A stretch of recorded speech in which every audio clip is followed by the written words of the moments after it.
तरह की विषय आसक्ति कमज़ोर बनाती है। विषयों में आसक्त प्राणी गुलाम होता है। सभी काम भोगों की इच्छा करना अपमानजनक और अभद्र है। अब एक्सप्लेनेशन तो हम सबको बहुत सारी आती है, लेकिन अब अपने अपने से पूछना कि भगवान बुद्ध का जो व्यू है, क्या यही व्यू हमारा भी है? अगर वो बता रहे हैं कि विषय आसक्त पुरुष जो है वो कमज़ोर होता है अंदर से, आपने महसूस किया इस बात को कि अगर किसी भी विषय में हमारा मन आसक्त है तो वो हमको वीक बना देता है, गुलाम बना देता है। सच्चाई तो है ये, क्योंकि जिस विषय की कामना हो जाती है फिर आप अपना संयम भी खो देते हो, अपने अंदर का चिंतन भी आप देखते हो उसी तरफ ही लग जाता है आपका, और आप पूरी तरह से अंदर से उसी में जैसे खो जाते हो। तो ये पहचान करने वाली बात है कि विषय आसक्ति जो है वो आपको कैसे गुलाम कर देती है। आज अगर शब्द का विषय आपको भासता है तो आप देखो आप किस तरह के कर्म करते हो, संभलते हो, सुजाग होते हो। इसलिए नहीं कि मेरे को व्यवहार अच्छा करना है, आप इसलिए ये सब करते हो कि कोई गलत शब्द ना कह दे, अपमान वाली बात ना कह दे। अगर दृश्य के गुलाम हो तो देखो एक दृश्य देखोगे छिपके, फिर उसका चिंतन लगातार करोगे, अंदर चलता रहेगा वो, चिंतन नहीं रुकेगा उसका, बार बार आँखों के आगे दृश्य लाओगे वो वाला, तो देखो आप बार बार आप गुलाम बनते हो।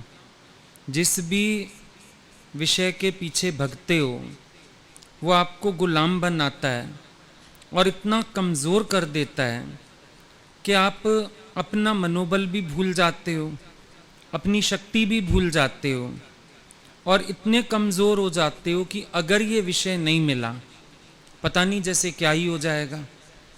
जैसे वो आदत पड़ जाती है ना कई बच्चों को स्मैक वगैरह की, तो उनको अगर वो नहीं मिले, इंजेक्शन लगाते हैं अपने को, तो तड़पते हैं वो। ऐसे जो विषय आसक्त पुरुष होता है, आप देखो उसके अंदर भी जैसे मन तड़पता है।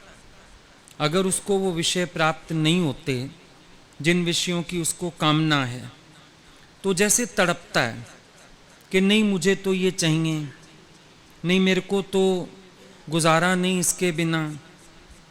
अभी एक पुरुष को अगर स्त्री का साथ ही चाहिए, अगर वो ना दे साथ तो देखो क्रोध आ जाता है, मारने पे आ जाएगा उसको, घर से निकाल देगा, मायके छोड़ आएगा, मेरे तो काम की नहीं है, अगर तुमको ये साथ नहीं देना था शादी क्यों की। तो इतना आउट ऑफ कंट्रोल कैसे हो गया अगला? क्योंकि उसके अंदर जो ये विषय आसक्ति है ये उसको गुलाम करके बैठी है। अगर तो उसकी कामना की पूर्ति होती है फिर भी सेटिस्फाइड रहता है, अदरवाइज वो बहुत डिससेटिस्फाइड है, बहुत परेशान है। आप यंग बच्चों को देखो, कमरे बंद करके बैठे रहेंगे। एक हम लोग पढ़ते थे, दरवाजे खोल के पढ़ते थे, कभी दरवाजे बंद करके पढ़ाई नहीं की। कोई मेहमान आ जाए तो भले माँ दरवाज़ा बंद कर जाए कि बाहर हम लोग बात कर रहे हैं तो मैं डिस्टर्ब होगा, वरना कभी हम लोगों ने दरवाजे बंद करके पढ़ाई नहीं की। आजकल बच्चे दरवाज़ा खोल के पढ़ना ही नहीं चाहते हैं, उनको मोबाइल चाहिए, चैटिंग्स चाहिए, ऊपर से नेट पे फिर सब सीन देखने हैं। पता है उनको खुद को भी। आज अगर इंसान को ये पता ना हो कि मैं गलत कर रहा हूँ तो वो छिपाए क्यों? छिपाव कर रहा है मतलब अंदर से गलत है, अंदर वाला उसको कह रहा है ये कर्म तेरा राइट नहीं है, तभी तो वो सबसे छिपाना चाहता है अपने कर्म को। तभी उसको लगता है किसी को पता ना चले, कोई देख ना ले। क्यों है ये सब? क्योंकि अंदर तो जानता है कि गलत है, पर गलत जानने के बावजूद भी गुलाम है, कमज़ोर है। कमज़ोर है, जीत नहीं सकता, गुलाम है कि पता है गलत है, उसके बाद भी करे जा रहा है, हट नहीं पा रहा वहाँ से। कितने बच्चों की आप देखो पढ़ाई खराब हो जाती है, जिनका दिमाग इस दिशा में चला जाए, पढ़ाई से ध्यान हट जाता है, पढ़ाई खराब, सोसाइटी खराब, कैरियर खराब, कितना जीवन नष्ट कर लेते हैं अपना। और जब तक होश आता है तब तक बहुत कुछ निकल गया होता है हाथ से, अब हाथ में कुछ नहीं, क्या करें। कितने माँ बाप परेशान, भाई बच्चे की सोसाइटी गलत है। अब गलत सोसाइटी में क्या है, यही विषयों की तृष्णा की कामनाएं हैं सारी की सारी, और क्या है। गलत सोसाइटी में पढ़ के वो यही सब गंद कचरा करते रहते हैं, गलत तरीके से हंसेंगे, गलत बातें करेंगे, गलत लिटरेचर पढ़ेंगे, गलत फिल्में देखेंगे, अपना जीवन खराब कर लेते हैं। परमात्मा ने चलो बनाया, अब कई लोगों को ये भ्रम होता है, फिर भगवान ने ये सब बनाया क्यों। भगवान ने ये कामना बनाई थी किसके लिए, कि संतान उत्पत्ति के लिए, सृष्टि बढ़ाने के लिए, इतनी बनाई थी भगवान ने। संख्या होती है ना, अगर उसको तुम खाओगे तो मर जाओगे, जहर है, पर हकीम होता है वो दवा में मिला के देता है तो ठीक करती है वो बीमारी को, ये फर्क है। अब सांप तुम्हें डंक लगाएगा तुम मर जाओगे, पर जिनको कैंसर हो जाती है सांप के जहर से दवाई बनती है, कीमो चढ़ाते हैं जो, तो अगले को वो बीमारी को लड़ने में मदद करती है, बीमारी को ख़त्म करती है। भगवान ने बनाए विषय। रामकृष्ण परमहंस से भी किसी ने पूछा था कि फिर भगवान ने ये बनाया ही क्यों घर गृहस्थ। बोला घर गृहस्थ बनाया, बुराई नहीं थी, पर 1 या 2 संतान के बाद तो फिर तुम संयम में आ जाओ। लेकिन इंसान इसमें मज़ा ढूंढ लेता है, संयम तो क्या करेगा, वो इसमें मज़ा ढूंढ लेता है। उल्टे ही उसने मेजर्स अपना लिए कि संतान और ना हो जाए, वो सावधानियां कर लेता है, लेकिन अपने को रोक नहीं पाता है। पहले ज़माने में लोगों को 8-8 बच्चे हो जाते थे, क्यों हो जाते थे, असंयम के कारण, और उनके पास कोई मेजर्स थे नहीं कि किसी तरह से वो रोक पाते इन चीज़ों को। उनको लगता था नहीं ये संबंध तो ज़रूरी है, और उस संबंध में 7-7, 8-8 बच्चे हो जाते थे। अब यूं तो सावधानी आ गई, बच्चों से तो अलर्ट हो गए हो, लेकिन विषय से अलर्ट फिर भी नहीं हुए हो। जो मेन बात है, जहाँ से अलर्ट होना था, जहाँ से बचना था, जहाँ से हटना था, वहाँ से इंसान नहीं हटता है। वो विषय उसको कमज़ोर बनाए रहते हैं, और आप देखो बड़ी एज तक बनाए रहते हैं, बड़ी उम्र तक कोई ना कोई विषय घसीटते ही रहते हैं। बाहर से कुछ नहीं कर पाता मन, इनडायरेक्टली सही। देखा करो कभी तुम, वॉच करो, बड़े बुजुर्ग भी होते हैं, उनको बातों का रस होगा, चलो बैठ गए बहू के साथ गप्पे मारने, बैठ गए पड़ोसन के साथ गप्पे मारने, बड़ा हंस हंस के बात करी। अपनी पत्नी से चाहे ना बनती हो, एक शब्द ना प्यार से बोला जाता हो उससे, पर दूसरे की पत्नी से तो हंस बोल लेते हैं। ऐसे प्यार से मिलो कोई बात नहीं, लेकिन देखो जवान पोती भी हो चाहे, कस कस के जफियाँ डालते हैं, तो कहीं ना कहीं विषय रस घसीटते हैं ना। बैठ जाएंगे आपस में तो चर्चा में क्या होगा, कुछ अखबार में दिख गया, कोई बात छिड़ गई, तो देखो कभी कभी चर्चा बड़े लोगों के बीच भी अच्छी नहीं होती है। तो समझ में आता है कि इंसान को अगर गुरु ना मिले, उसको ये विषय कितना गुलाम बना देते हैं, और जिसको गुरु मिल जाता है वो तो जवानी में ही संयम में आ जाता है। वहाँ तो बोला जाता है तुलसी वाकी कौन गत जामै पंच समाए। जानवरों में एक एक विषय, वो उनकी मौत का कारण, लेकिन मनुष्य के अंदर 5 ही विषय हैं। तो बोला तुलसी वाकी कौन गत, जा मैं पंच समाए, भाई जिसमें 5 ही विषय हैं, उसकी क्या गति होएगी, क्या हालत होएगी उसकी। पर गुरु मिल जाने के बाद, समझ खुल जाने के बाद, विवेक जाग जाने के बाद आप एकदम 5 विषयों से ही उपराम हो जाते हो। ऐसा नहीं कि विषय रहते नहीं हैं, अब जो स्वरूप से हैं वो तो हैं ही, लेकिन फर्क हो गया। शब्द माध्यम है अपनी बात कहने का, दूसरे की समझने का। हम उतने पॉइंट पे ही आ जाते हैं। शब्दों का मिसयूज नहीं है, शब्दों से मजा लेने वाली बात नहीं है।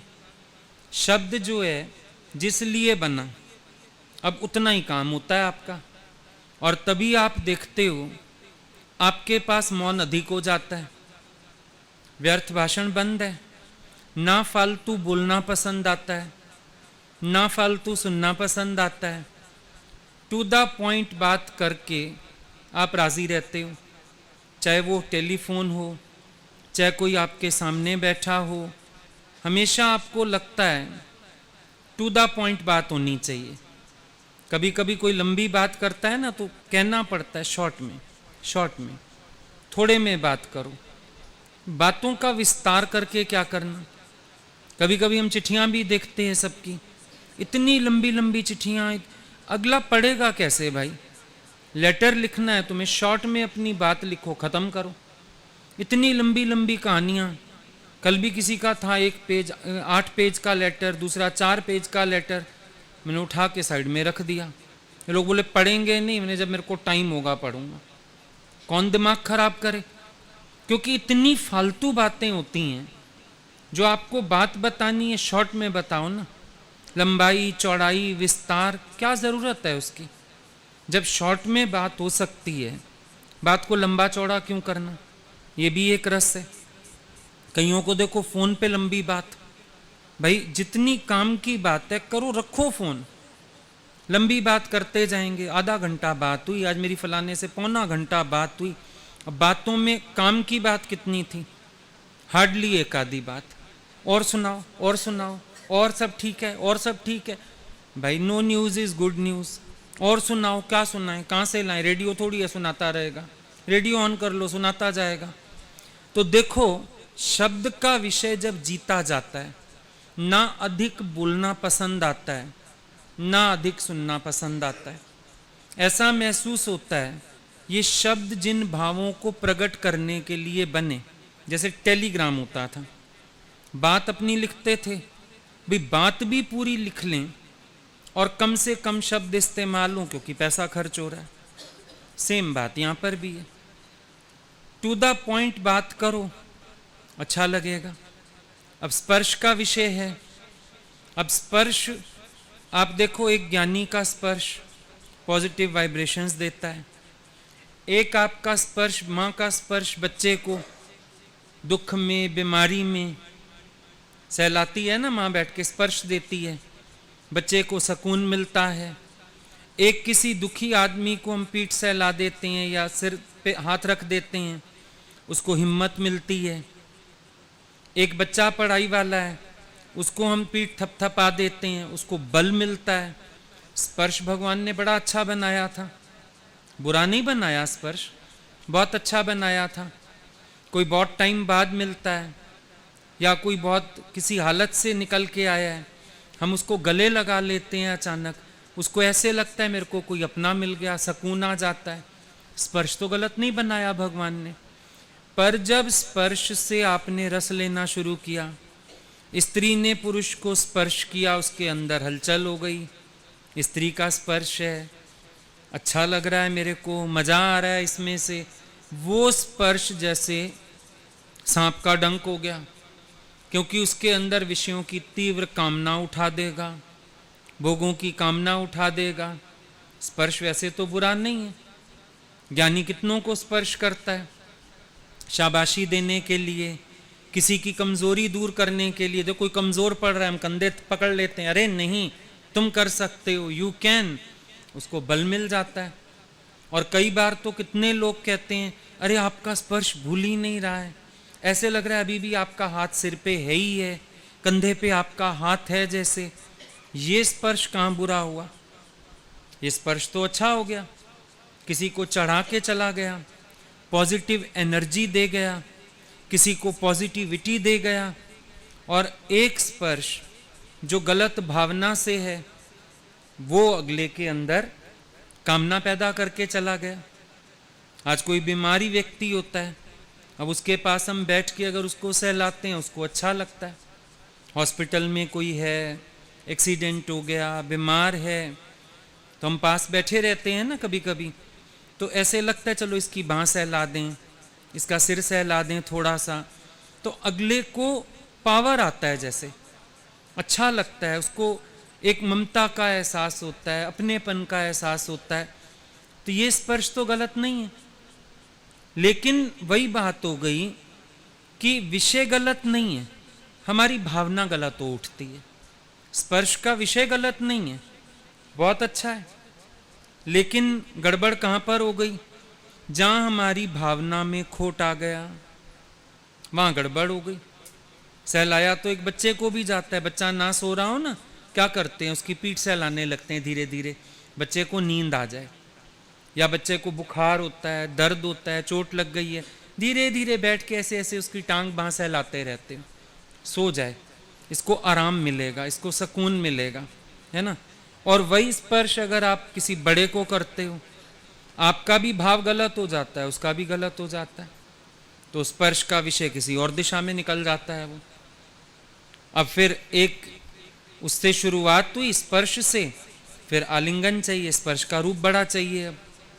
अब गले तो बच्चे को भी लगाती है माँ, कई बार बच्चा नहीं सो रहा होता, आप पास लेट जाते हो, अच्छा आ मेरे को गले मिल के सो जा, गले लगा लेते हो, बच्चा आपकी टांग पे टांग भी रख लेता है, लेकिन ना आपके अंदर गलत भाव आता है ना उसके अंदर आता है। आपकी ममता को संतुष्टि मिलती है और बच्चा ममता का वो आंचल पाके करार महसूस करता है, तो स्पर्श तो गलत नहीं बना। पर अगर उस स्पर्श का रूप हम लोग सही करके लें तो आज बाहर से कोई स्पर्श ना भी करे, जैसे शुरू में सबको ही कहा जाता है भगवान की गोद में सो, भगवान की गोद में विश्राम करो, बाहर का स्पर्श कोई नहीं है, पर एक कल्पना कर लेते हैं भगवान मैं आपकी गोद में ही सो रहा हूँ, क्यों भगवान में ध्यान चला जाए किसी विषय में मन भटकेगा नहीं, एक तार जोड़ लेते हैं तो ऐसा महसूस होने लगता है जैसे हवा चाहे पंखे की आ रही है, पर आपको ऐसे लगता है कोई ठंडा झोंका भगवान की तरफ से आ रहा है, वो मुझे आराम दे रहा है, वो मुझे सुकून दे रहा है, वो मुझे सहला रहा है। तो है भी नहीं स्पर्श तो भी अनुभव में आ गया। एक बार एक ने बोला रात को उसके हस्बैंड का एक्सीडेंट हो गया, तो खबर आई, घर में बाई चांस कोई था नहीं, खुद ड्राइव कर लेती थी गाड़ी, तो ड्राइव करके हॉस्पिटल तक गई गाड़ी, तो उसने बड़ा अच्छा अनुभव बताया, बोले मेरे को ऐसे लगे आप मेरे साथ ही साथ हैं, ऐसे लगे फ्रंट सीट पे आप साथ ही बैठे हैं, ऐसे लगे मेरे को आप अंदर अंदर हिम्मत दे रहे हैं, आप ना मेरे से बात कर रहे हैं, आप कह रहे हैं घबराना नहीं, जो तुद भावें साई भली कार, जैसा भी दृश्य सामने होगा। कह रही है पूरा टाइम ऐसे लगा, जो आधा एक घंटा लगा हॉस्पिटल पहुंचने में, आप साथ ही हो, आपने 2 बार सिर पे भी हाथ रखा, आशीर्वाद भी दिया, कुछ नहीं होगा। जब वो वहाँ पर पहुँची है तो हालत तो खराब थी, डेथ भी हो गई, पर बोला उसने, बोला वो जो रास्ते में मैंने सब अनुभव किया था वो मेरा सहारा बन गया, वो मेरी ताकत बन गया, मुझे ऐसे लगे मेरे सिर पर तेरा हाथ, नाथ में क्यों डोलूं। तो बाहर का तो स्पर्श था भी नहीं।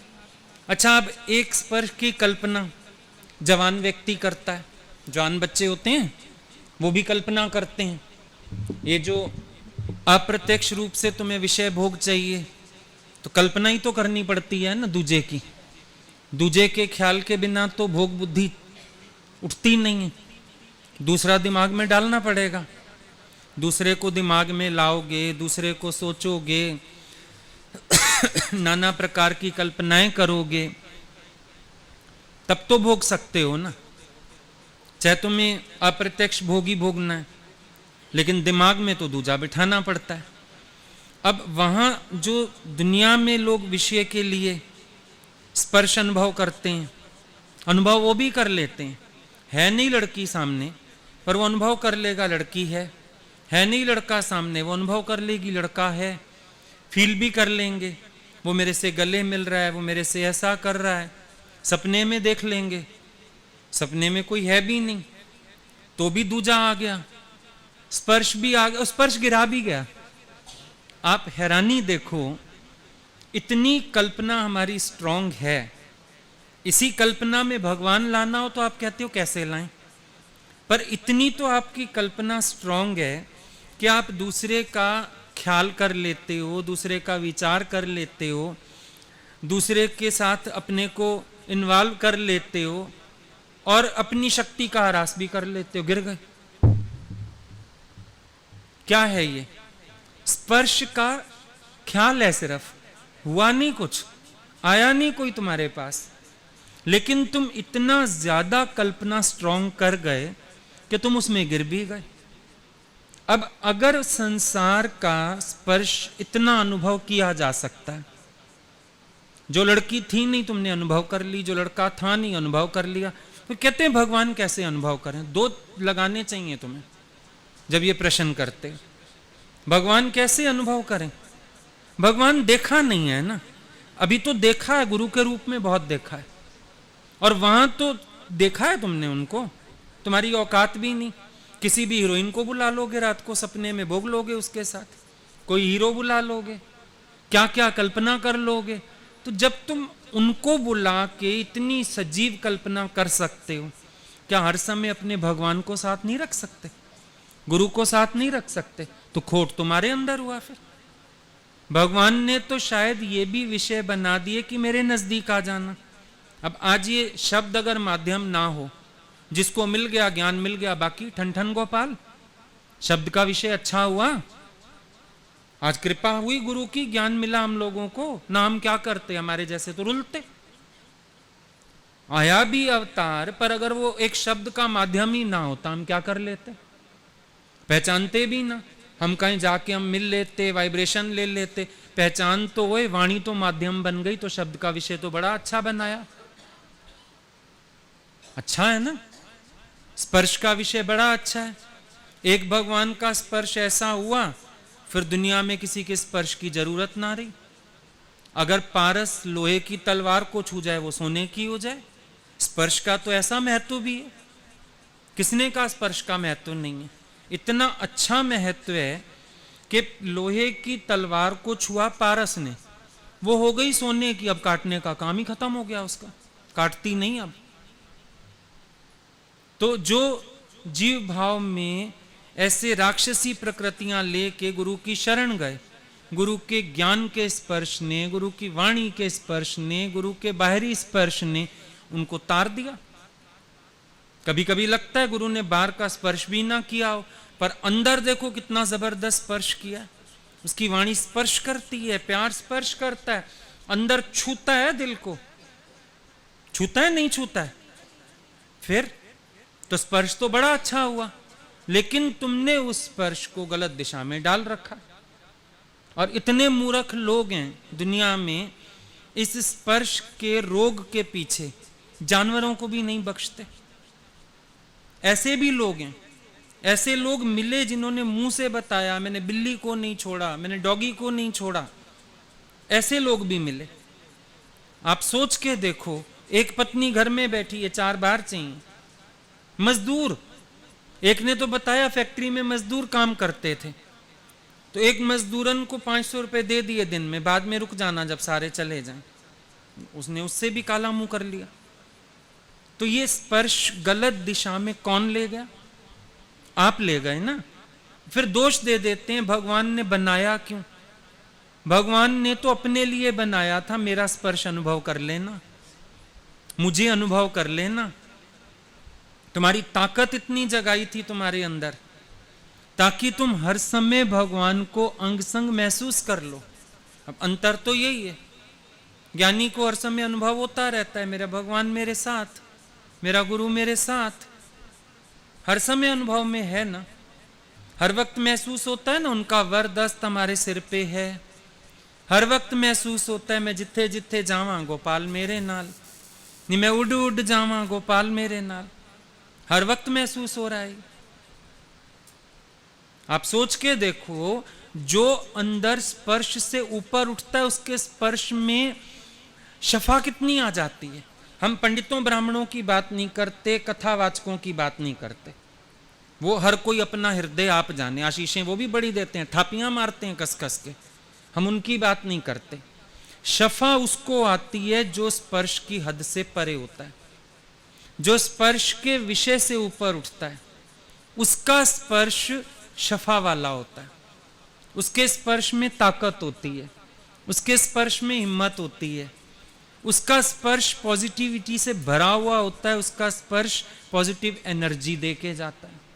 और आप अनुभव करना, कभी ब्रह्मज्ञानी से गलती से भी स्पर्श हुआ हो आपका, जो वो स्पर्श होता है और दुनिया में 50 लोगों से मिले होंगे, वो स्पर्श, दोनों में फर्क है।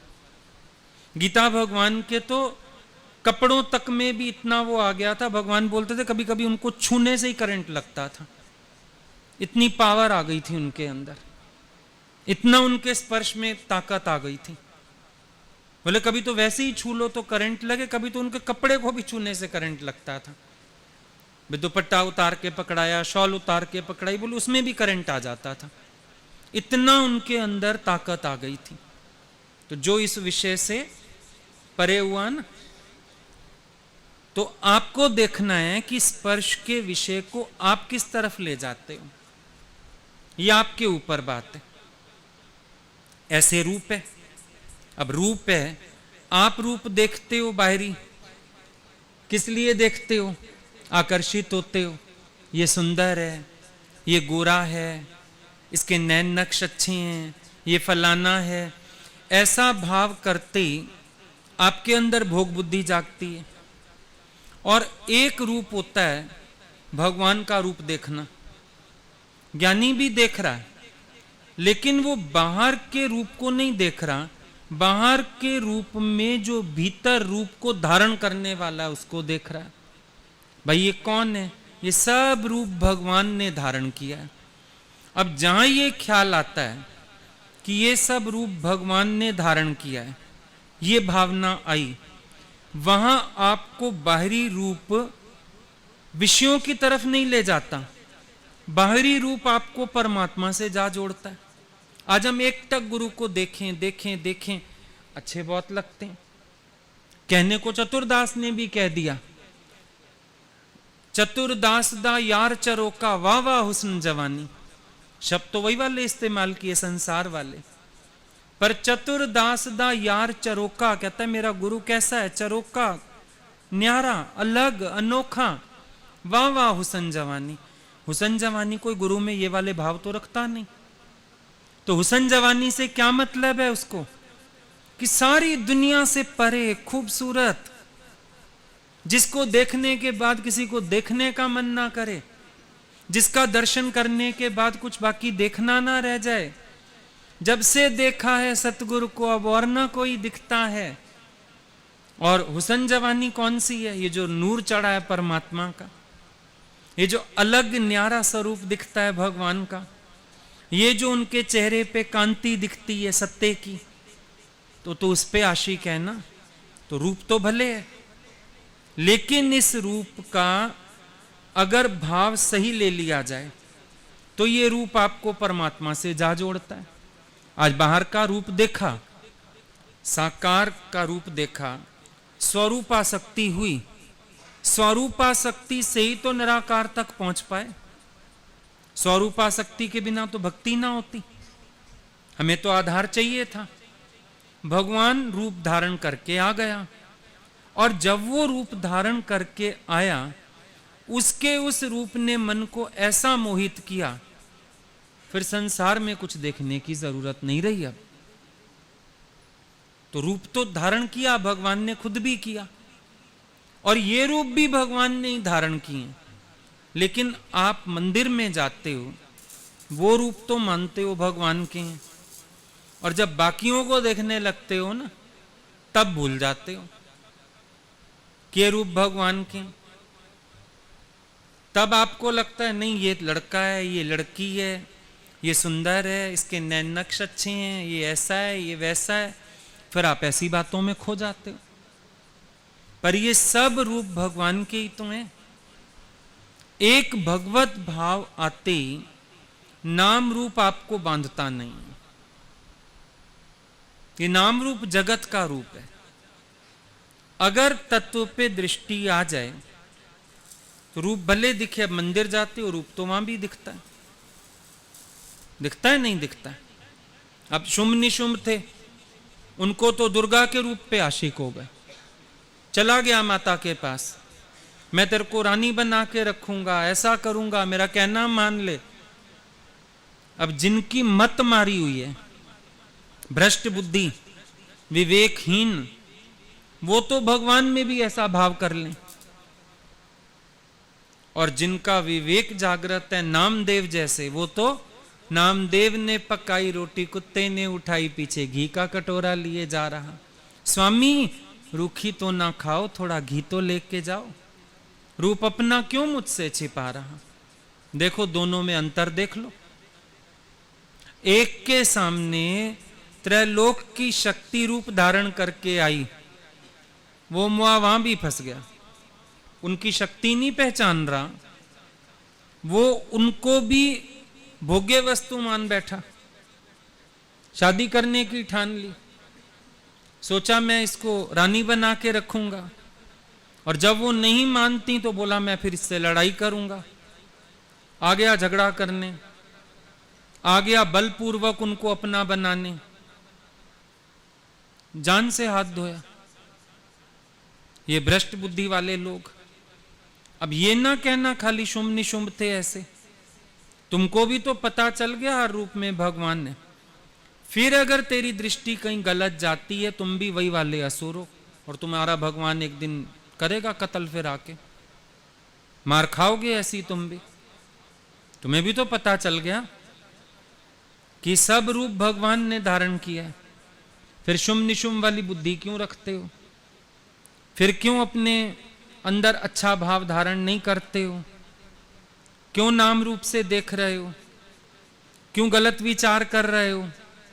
बी केयरफुल, विवेकशील बनो नामदेव की तरह।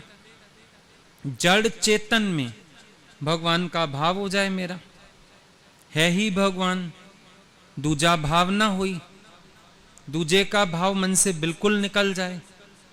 तो जब नाम रूप का भाव गुम होगा, यही तो द्वैत का गुम होना है। नाम रूप हटाओ अपने अंदर से।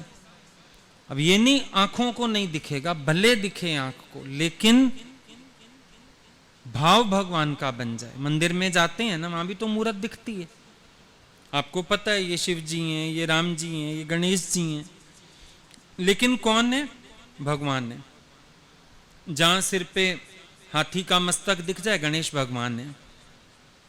जहां बैल पे चढ़े दिख जाए, शिव जी हैं। शेर पे दिख जाए, माता हैं। यही करते हो ना, किसी के लिए गलत भाव नहीं। बैल चढ़े शिव जी मिले, गरुड़ चढ़े भगवान, सिंह चढ़ी दुर्गा मिली, मेरा तीनों को प्रणाम। यही करते हो, सबको प्रणाम करते हो, क्योंकि सब भगवान है। यही भाव अब जड़ चेतन में बनाना है कि भगवान के सिवाय कोई है नहीं। जैसे गीता में भगवान ने अर्जुन को पहचान दे दी अपनी, मैं कहां तक अपनी विभूतियों का वर्णन करूं, जड़ चेतन सब मैं ही बनाऊं। भगवान के रूप पे आशिक हो जाओ, कोई बुराई नहीं। दादाजी ने बोला फर्ज मना फंसो राम में जवानी में। अगर जवानी में कोई राम में फंस जाता है, कोई बुराई नहीं है, क्योंकि वो आप राम रूप हो जाएगा। पर ध्यान देना, फंसो राम में जवानी में, राम की जवानी में नहीं फंसना, राम में जवानी में फंसना है। ये सावधानी रखने की है। तो अगर कोई परमात्मा में आसक्त हो जाता है, गुरु में आसक्त हो जाता है, अपने भगवान में आसक्त हो जाता है, तो उसकी तो जीवन बल्कि संवर जाती है। लोग हम लोगों को बोलते थे, फिर फायदा क्या हुआ? जैसे लोग दुनिया में मारे मारे फिरते हैं, तुम लोगों का गुरु के लिए वही हाल है। तुम रोते हो, तुम परेशान होते हो, तुम्हें उनकी याद आती है, फिर तुम, फर्क तो कोई ना हो। हमने कहा बहुत फर्क है। दुनिया में लोग याद करके रोते हैं क्योंकि उनको भोग चाहिए, विषय चाहिए। हम याद करके रोते हैं क्योंकि हम अपने को गवा के उनमें समाना चाहते हैं। वो इतना सुंदर रूप है, लगता है ये रूप भी गुम हो जाए, हम गुम हो जाएं, हम उन्हीं में समा जाएं। हम तो इसलिए रोते हैं। हमें तो वो प्यारे लगते हैं इसलिए कि उनके पास बैठ के जो अनमोल मोती मिलते हैं, वो हमें प्यारे लगते हैं क्योंकि उनके पास बैठ के हमें बाहरी विषयों की तृष्णा नहीं, बल्कि हमारे अंदर सब विषय खत्म हो जाते हैं। जैसे समुद्र में नदियां समा गईं, ऐसे मेरे भगवान के सामने मैं बैठता हूं, मेरी सब मनोवृत्तियां लय हो जाती हैं। हमें तो इसलिए याद आती है। तुम क्या जानो हमें क्या मिल रहा है, तुम क्या जानो हम क्या पा रहे हैं, तुम क्या जानो हमको क्यों याद आ रही है।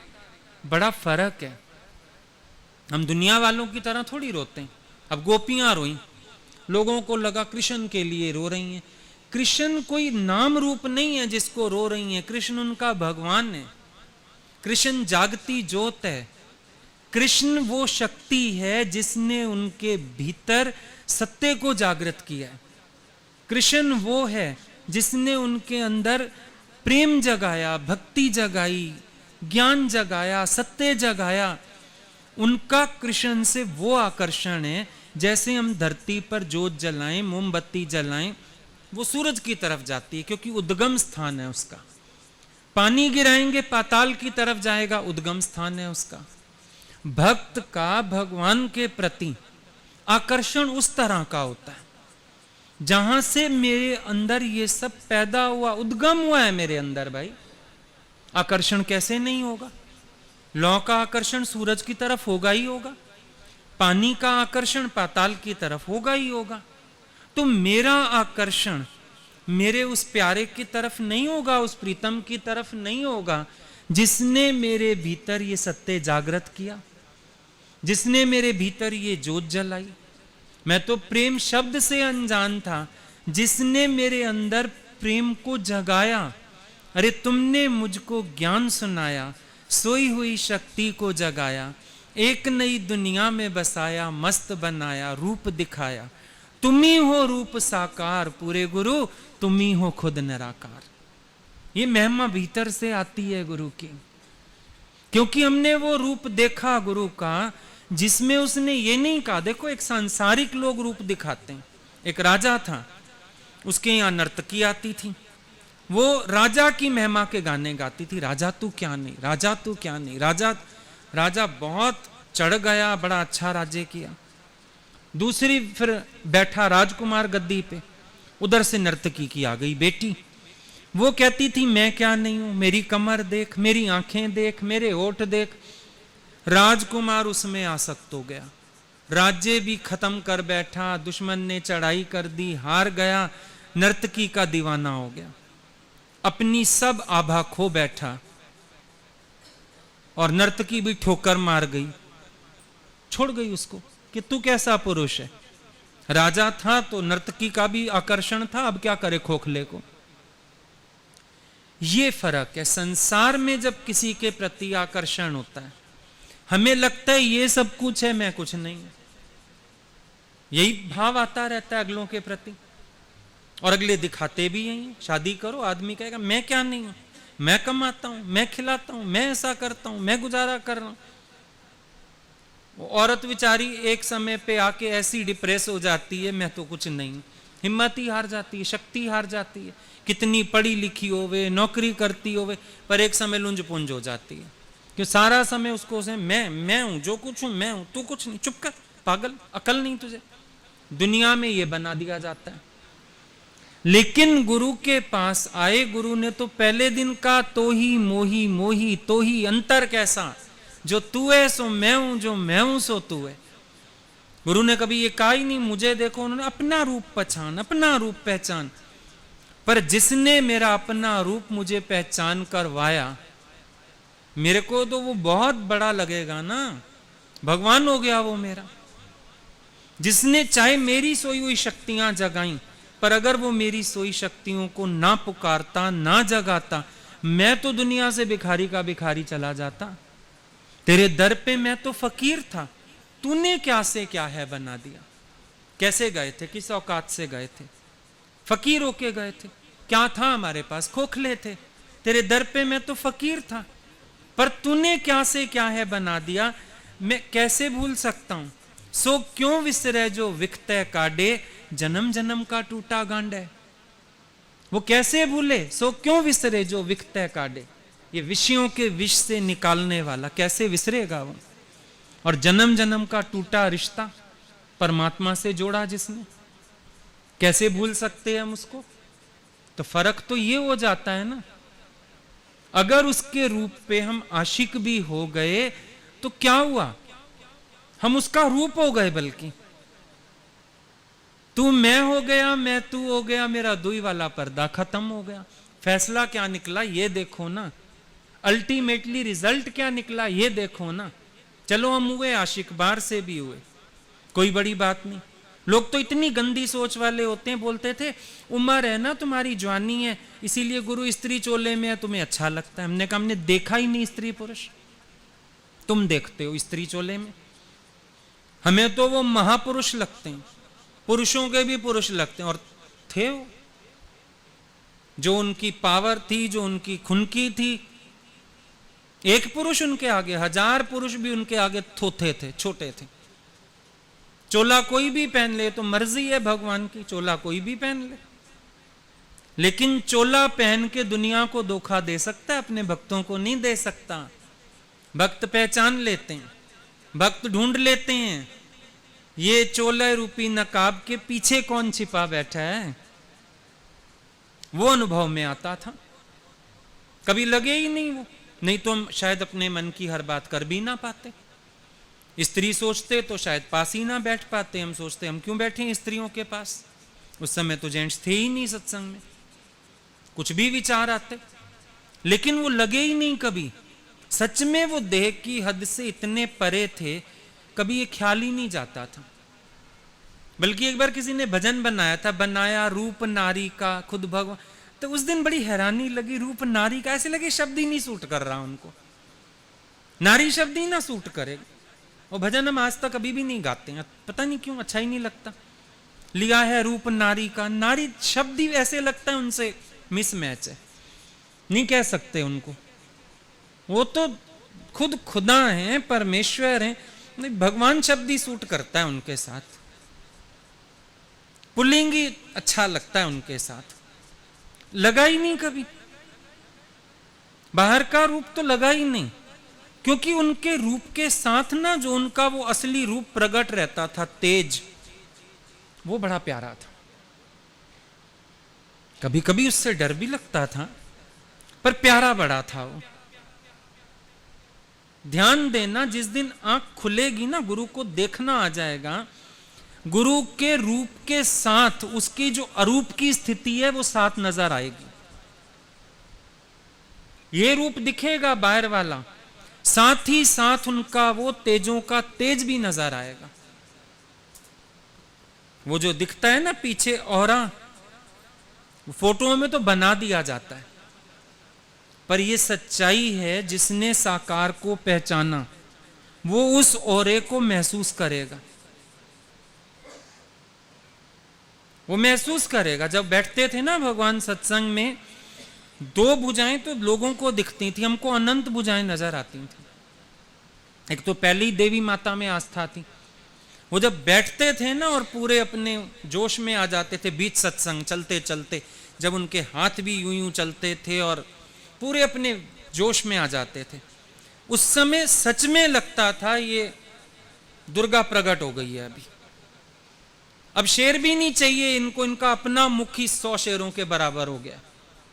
अब इनको बाहर से शेर नहीं चाहिए जो गजगोर करेगा, उनकी वाणी में वो गजगोर हुआ करती थी। वो रूप में रूप दिखता था, कैसे नहीं दिखेगा।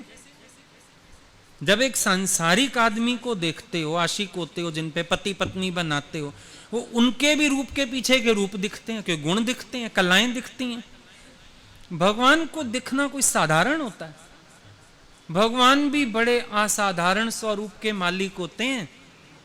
और हम तो कहते हैं किस्मत वाला जो उनके रूप में आसक्त हो जाए, बड़ा किस्मत वाला। क्योंकि जब वो रूप अपने में आकर्षित कर लेता है ना, बस फिर तो ऐसे जैसे शेर ने अपने पंजे की गिरफ्त में ले लिया शिकार को। मन पंछी, हम भगवान को लिखते थे, हम परेशान होते हैं, हम यहां रोते हैं। भगवान ने एक चिट्ठी में लिखा था, मन पंछी तब लग उड़े विषय वासना माही, ये प्रेम बाज की झपट में जब लगायो नाही। अरे ये प्रेम रूपी बाज ने झपट लिया तेरे मन को, अब ये मेरे ही चिंतन में रहेगा, अब ये विषय वासना माए नहीं भटकेगा। वहां तब तक भटकने जाता था जब तक इस प्रेम रूपी बाज की झपट में नहीं आया था। वो समझ में आ गया, अरे हम तो बड़े लकी हो गए, फिर हम ऐसे गिरफ्त में आ गए। वैसे भी संसार में किसी का रूप आकर्षित कर ले, कहते हैं तो गिरफ्त में आ गया, कैद में आ गया। पर वहां पतन, यहां उत्थान। वहां पतन है लेकिन यहां उत्थान है, उद्धार हो जाता है। यहां रोते वो भी हैं, रोते हम भी हैं, लेकिन वो रो रो के भी अपना पतन ही करते हैं, हम रो के भी चढ़ते हैं। हम और उनकी याद में और उनका रूप होते जाते हैं, और प्रेम बढ़ता जाता है, नजदीकी बढ़ती जाती है, भाव बनते जाते हैं, फर्क हो जाता है। तो रूप बड़ा अच्छा बनाया भगवान ने, इसका मतलब आज रामकृष्ण परमहंस सामने नहीं होते, विवेकानंद किसके आधार पे माया जीतता? सोचने वाली बात है। आज अगर साकार गुरु सामने नहीं होता, देखो आधार तो था ही एक, क्यों नहीं, और आज भी है, था क्या, है ही, आज भी जीवन आधार वही है। लेकिन सारी माया से जब जंग थी तो ये जंग क्यों नहीं लगी? सोचने वाली बात है।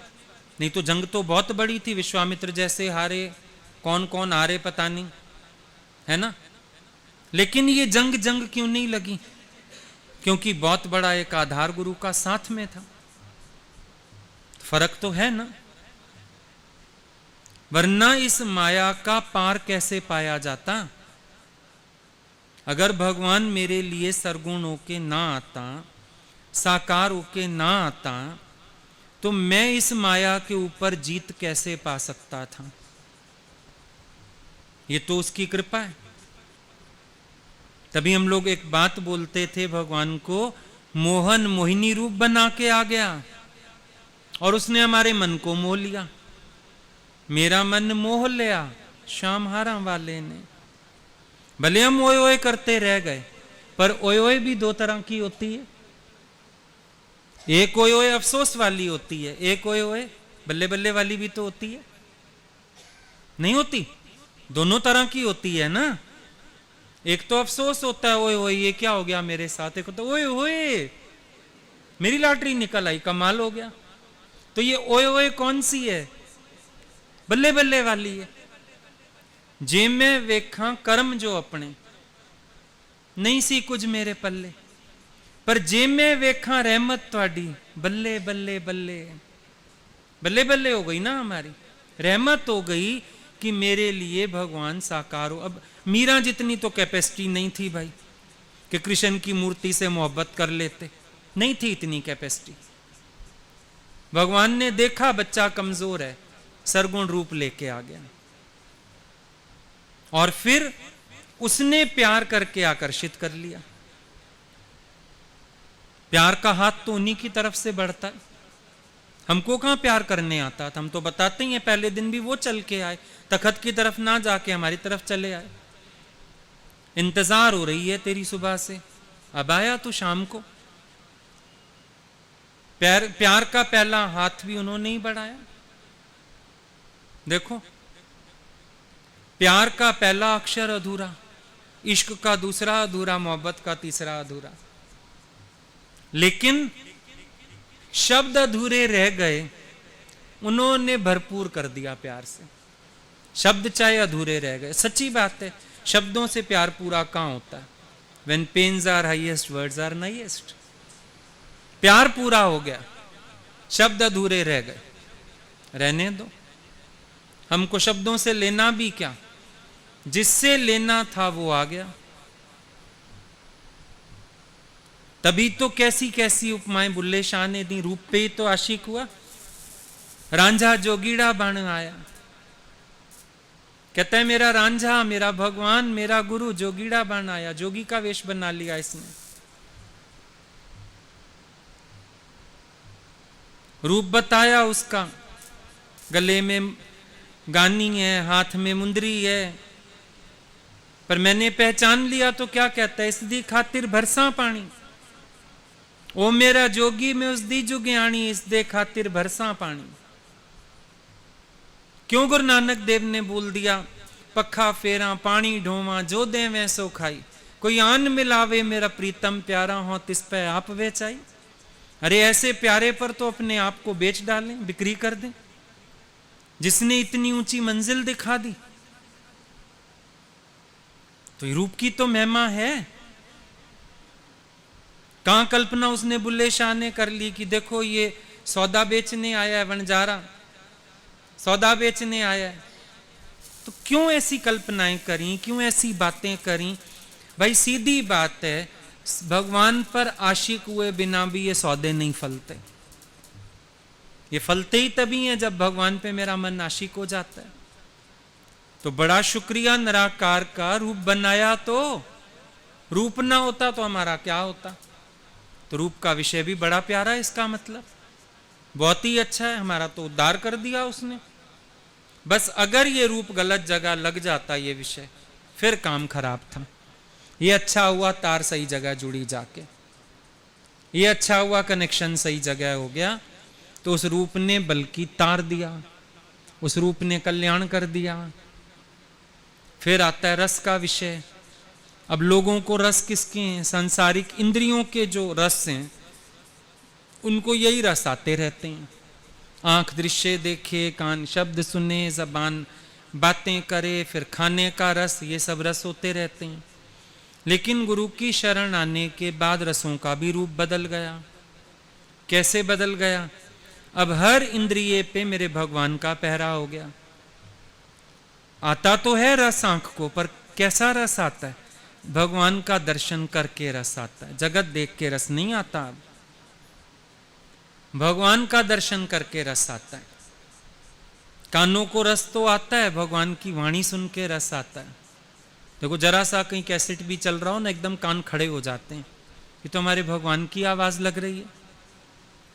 उस दिन कोई गया किसी शहर में, तो पड़ोस में कहीं सत्संग होता होगा हम लोगों का, गुरुजी का कैसेट चल रहा था। वो घर छोड़ के डेथ हुई थी, वहां गया था, वो वहां पहुंच गया। वो लोग, आप कहाँ से? हम दिल्ली से आए, हमारा नाम बताया। वो बोले आप कुछ बताइए। वो वहां 2 घंटा सत्संग कर दिया उसने। सब इतने खुश हो गए, सबको प्यार किया। तो कान खड़े हो जाते हैं। वहां रोना पीटना मचा है, शोर है घर में, और उसको सुनाई दे गई गुरुजी की आवाज लग रही है, गुरुजी की आवाज लग रही है ना? रस आ गया। वो आवाज ऐसी खींचती है। वो पिक्चर में नहीं दिखाते थे, वो नीलकमल थी, कौन सी थी उसमें, वो रात को आवाज देता था, उसको गाना गाता था, पता नहीं कौन सा। वो उठ के लड़की चल देती थी, आ जा, वो आ जा तो चल देती थी उठ के। तो हमको भी रस आ गया। क्या रस आ गया? बस जहां भगवान की आवाज सुनाई दे जाए, जहां कोई उनकी महिमा गा रहा हो, जहां उनके दर्शन हो जाएं, बस ऐसे कान खड़े हो जाते हैं। दौड़ें दौड़ें जाएं, पहुंचें। और खुद महिमा गाने में बड़ा मजा आता है। जितनी महिमा गाओ कम। भजन गाने में कितना मजा आता है, सुर ताल हो या ना हो, पर देखो मजा आता है भजन गाने में। क्यों? दिल करता है महिमा गाएं, रस आता है। ऐसे लगता है अंदर कोई रस टपकता जा रहा है। मेरे को रोज सब बोलते हैं, आप भजन का रखते हो, फिर आप 1 घंटा चुप नहीं होते हो। मेरे को पता ही नहीं चलता। मुझे इतना रस आता है, इतना रस आता है। तुमको देर हो रही होती है, नहीं मैं तो 1 घंटा और भी गाऊं। महिमा गाने में रस आता है, बहुत रस आता है, आनंद आता है अंदर से। तो है तो रस। लोग कहेंगे रस पड़ गया तुम्हें। अब रोज आते हो सत्संग, एक दिन नहीं जाओगे क्या हो जाएगा? अब तुम्हें क्या पता, हम तड़पेंगे अगर ना गए। हमें रस आ गया तो लो, आदत हो गई है। तुम्हें भी आदतें ही पड़ गई हैं। जैसे वो पीने वाले को रोज चाहिए बोतल, तुम्हारा वही अब हो गया तो हो गया, पर रस यहां का आ गया। बस चलते तक देखो बीमारी में भी लगता है गोली शोली खा के चल पड़ते हैं, आके सो जाएंगे, दिल ही नहीं करता बैठने का। गालियां खा के भी आ जाओ, डांट खा के भी आ जाओ, रस आ गया है ना। ये रस लेकिन बड़ा प्यारा है। आंखों को दर्शन का रस आ गया है, सिर को झुकने का रस आ गया, आ गए ना उसकी चौखट पे। अब क्या है? तुझे मिल गया पुजारी, मुझे मिल गया ठिकाना, मुझे रास आ गया तेरे दर पे सर झुकाना। सिर को यहां झुकने का मजा आया पड़ा है, आंखों को दर्शन से रस आया पड़ा है, कानों को वाणी का रस आया पड़ा है, जबान को महिमा गाने का रस आया पड़ा है। भूख प्यास सब भूल जाती है थोड़ी देर, तो शरीर भूल जाता है, बीमारी भूल जाती है, दुख भूल जाता है। थोड़ी देर तो ऐसे पता लगता है दुनिया जहान क्या, मैं ही नहीं। क्या रस है! शुक्र है भगवान ऐसा रस दिया तुमने। अगर वो अपनी महिमा का रस ना देता तो हम कितने फीके सूखे और दुनिया के थोथे रसों से अपनी पूर्ति करते फिर रहे होते। कितना शुक्रिया मालिक का, रस बनाया और उस रस को अपने साथ जोड़ दिया है उसने। जीने का मजा नहीं आ गया? सारा दिन रसगुल्ले की तरह रस में डूबे पड़े रहते, और कोई बात है? और कोई बात ही नहीं करने को। कैसेट चला लो, नेट पे देख लो, फिर बातें कर लो, फिर सत्संग चले जाओ।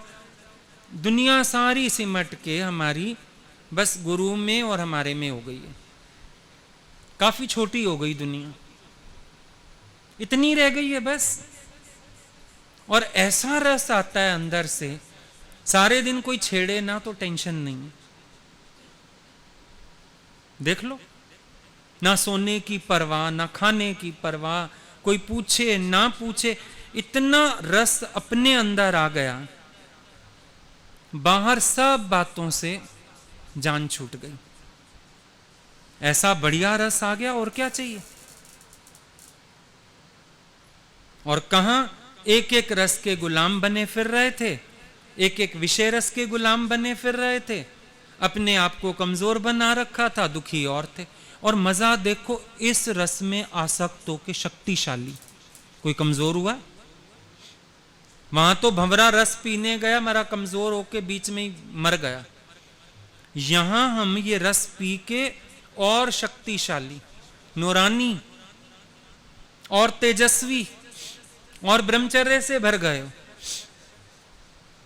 हो। कमजोर हुआ है कोई? बताओ कोई वीक हुआ हो तो? अंदर से और पावरफुल हो गए हो, दम आ गया, शेर बहादुर हो गए हो। देख लो, कमजोरियां गई सारी, इंद्रियों की गुलामी गई सारी।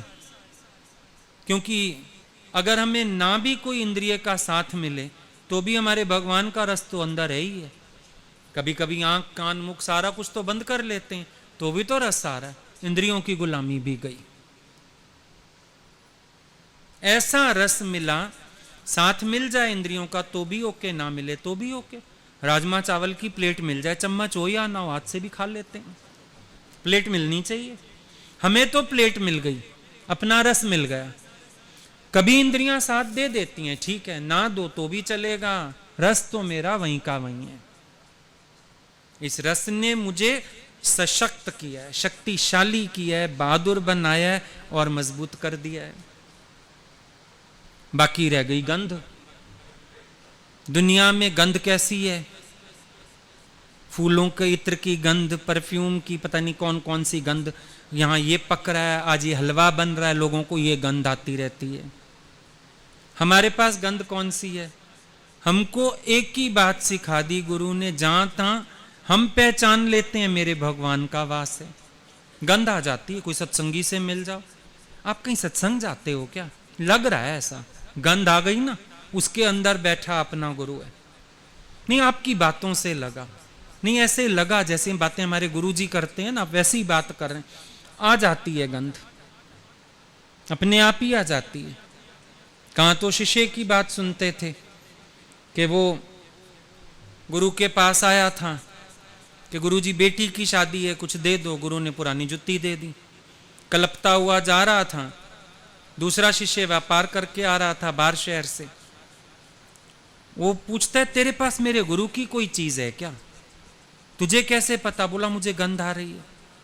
बोला हाँ गया था, शादी है बेटी की, गुरु ने पुरानी जुत्ती दे दी अपनी टूटी हुई। बोला जुत्ती मेरे को दे दे, माल इस बाब ले जा। जुत्ती लेके पहुंचा, गुरु कहता है इसकी कब्र भी मेरी कब्र के पास मत बनाना, इसको भी अहंकार है, मैंने गुरु की जुत्ती की कीमत की है, सारा माल इस बाप दे आया। सुनते थे कभी ये बातें, हैरानी लगती थी, ऐसा हो सकता है गुरु की खुशबू आ जाए किसी को? पर फिर देखो जीवन में चलते हुए कितनी बातों से खुशबू आ गई। कभी सुबह से लगने लगता था आज मैसेज आएगा कोई, आज भगवान देंगे खबर कि आ रहे हैं, और वाकई में फोन आ जाता था दोपहर तक, हम आ रहे हैं फलानी तारीख को। कितनी बार अनुभव किया होगा ऐसा, कितनी बार किसी प्रेमी से मिलके लगा होगा। कहीं कितनी जगह तो वो बैठ गई माई आस लगा के, मेरे भगवान ने यहाँ से निकलना है, आएंगे। भगवान की गाड़ी मुड़ गई, गुरु गोविंद सिंह का घोड़ा मुड़ गया। भक्त तो ऐसे होते हैं, कभी तो भगवान की गंध पहचान लेते हैं, कभी भगवान तक अपनी गंध भेज देते हैं खिंचे हुए, तुम आओ आओ आओ आओ, और भगवान को आना पड़ता है। वो गंध गई मादकता वाली, जो विषयों को उकसाती थी, रसों को उकसाती थी, अंदर विषय वासना को उकसा देती थी, वो गंध नहीं। अब तो गंध भी भगवान की, और धीरे धीरे तो अभ्यास ये हो जाता है जहां बैठो जड़ चेतन से भगवान की खुशबू आती है। कौन है? वही तो है, वही तो है, वही तो है, बात ही खत्म हो जाती है। ज्ञानी को एक ही गंध आती है अपने राम की, जहां तहां वो एक ही को पहचानता है, एक ही को जानता है, एक ही के भाव में रहता है वो। तो सबसे बढ़िया काम हो गया, एक गंध पहचाननी आ गई अपने भगवान की, बस हम उन्हीं को जानते हैं। जिते किते आही भी तू, जिते किते वसी भी तू। भगवान जहां तहां तुम ही हो, दूसरा कोई नहीं। बाकी सब भावनाएं अंदर से खत्म हो गई। तो तभी बुद्ध ने बोला कि वो विषय आसक्ति संसार वाली, वो बनाती है कमजोर, पर अगर तुम्हें बहादुर होना है, इन सब विषयों को भगवान से लगा दो, तो तुम बहादुर हो जाओगे, गुलामी से छूट जाओगे। वहां तो विषयों की पूर्ति करने में अपमान मिलेगा, अभद्रता के व्यवहार होंगे, लेकिन यहां बल्कि मान मिलता है, और शालीनता व्यवहार में और आ जाती है। क्योंकि भक्ति में तो क्या अभद्रता आएगी ना, शालीनता आ जाएगी। ठीक है, तो 5 विषय बुरे नहीं।